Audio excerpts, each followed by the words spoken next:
કેમ છો બાળ દોસ્તો? મજામાં ને? ગયા વખતે આપણે શું શીખ્યા હતા યાદ છે તમને? વ્યંજનો. બરાબર? દરેક વ્યંજનોના ઉચ્ચાર ક્યાંથી થાય છે એ બધું આપણે જોયું. આજે આપણે શીખવાના છે સંયુક્તાક્ષર. સંયુક્ત એટલે જોડાયેલા હોય. બરાબર? એક અક્ષર બીજા અક્ષરની સાથે જોડાયેલો હોય એને આપણે કહેવાય સંયુક્ત અક્ષર. અને સંયુક્ત અક્ષર બે જે શબ્દો છે એને ભેગા કરીએ તો એનો એક શબ્દ બને અને શબ્દ બની જાય સંયુક્તાક્ષર. બરાબર? જેને આપણે કહીએ છીએ કન્જંક્ટ કોન્સોનન્ટ્સ. ઠીક છે? તો હવે આપણે જે વ્યંજનો જોયા એ વ્યંજનોમાં આપણે 4 જોયા હતા સંયુક્તાક્ષર. એ 4 સંયુક્તાક્ષર કયા કયા? તો જુઓ અહીંયા જોઈ શકો છો, ક્ષ, જ્ઞ, ત્ર અને શ્ર. બરાબર?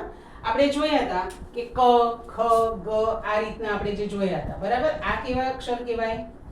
ખોડાક્ષર અથવા તો હલંત કહેવાય. બરાબર?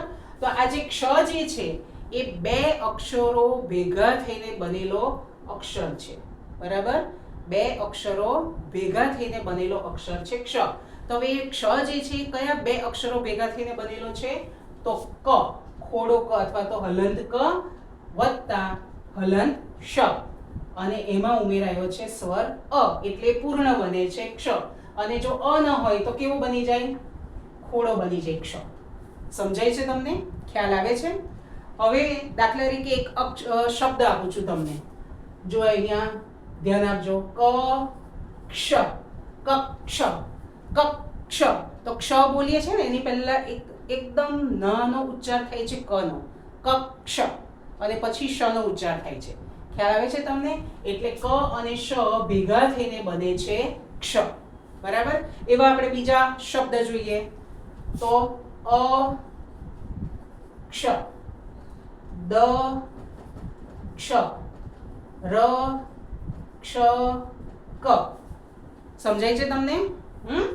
પછી ભ ક્ષ ક.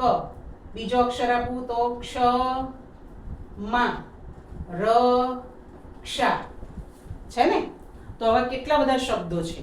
તો આ બધા શબ્દોનું વારંવાર ઉચ્ચારણ કરવાથી તમને આ ક્ષનો ઉચ્ચાર એકદમ તમે વ્યવસ્થિત કરી શકો અને ક અને શ ભેગા થઈને બનેલો અક્ષર ક્ષ છે એના ઉપર પણ તમે વ્યવસ્થિત ફોકસ કરી શકશો. ઠીક છે? આગળ વધીએ. જ્ઞ. તો જ્ઞ એ કયા સંયુક્ત અક્ષર ભેગા થઈને બનેલો અક્ષર છે? તો જ, હલંત જ. અને આને શું કહેવાય? યાદ છે? આપણે 2 વ્યંજનોમાં શીખ્યા હતા. ય અને બીજો અંગ અને ય. બરાબર? આ જે બંને છે અંગ અને ય એ બંને અનુસ્વારના રૂપમાં આવતા હોય છે. બરાબર? તો અહીંયા જ્ઞ જે છે એ હલંત જ અને ય એ બંને ભેગા થવાથી બને છે જ્ઞ. બરાબર?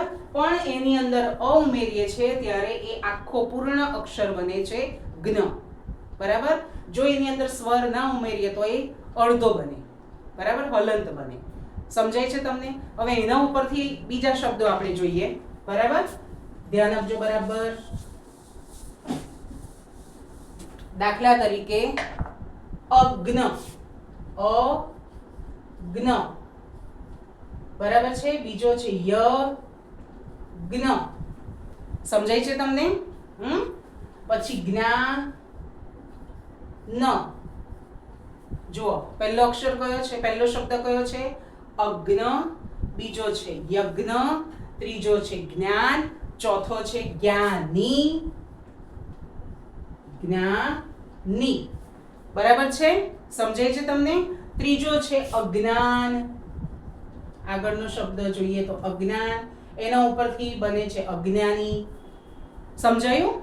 એવી રીતે આગળ છે ત્ર. ત્ર. તો પહેલા ત નો ઉચ્ચાર થાય છે અને પછી ર નો ઉચ્ચાર થાય છે.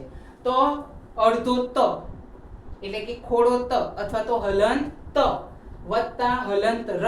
અને એમાં શું ઉમેરવાથી એ આખો ત્ર બને? અ ઉમેરવાથી આખો ત્ર બને છે. હવે એવા શબ્દો કયા કયા એ આપણે જોઈએ. તો પહેલા તો તમે એકડા બોલો છો ને એમાં જ આવે છે. બોલો જો. શું આવશે? ત્ર વણ. બરાબર? પછી પ ત્ર. પછી આવે વસ્ત્ર. સમજાય છે તમને? ખ્યાલ આવે છે? પછી આવે મંત્ર, પછી પવિત્ર. આવા તો ઘણા બધા શબ્દો લખી શકાય. બરાબર છે? ત્રિભુવન, ત્રિલોક, એવા ઘણા બધા શબ્દ આવે કે જેમાં ત્રનો ઉલ્લેખ થયેલો હોય. બરાબર? આગળ આપણે જોઈએ શ્ર. બરાબર? તો શ્ર કયા અક્ષર ભેગા થવાથી બનતો વ્યંજન છે? તો શ વત્તા ર. બંને કેવા છે? અહીંયા લાઈન કરી છે એટલે બંને કેવા છે? હલંત અથવા તો ખોડા. બરાબર? અને એની અંદર કયો સ્વર ઉમેર્યો છે? અ. એટલે કેવો બને છે? પૂર્ણ અક્ષર બને છે. બરાબર? તો એને લગતા, શ્રને લગતા શબ્દો કયા કયા? તો પહેલો આવશે જો અહીંયા શ્રમ. બરાબર? પછી આવશે શ્રવણ. શ્રવણની વાર્તા સાંભળી છે ને તમે? બરાબર ને? પછી આવશે શ્રાવણ.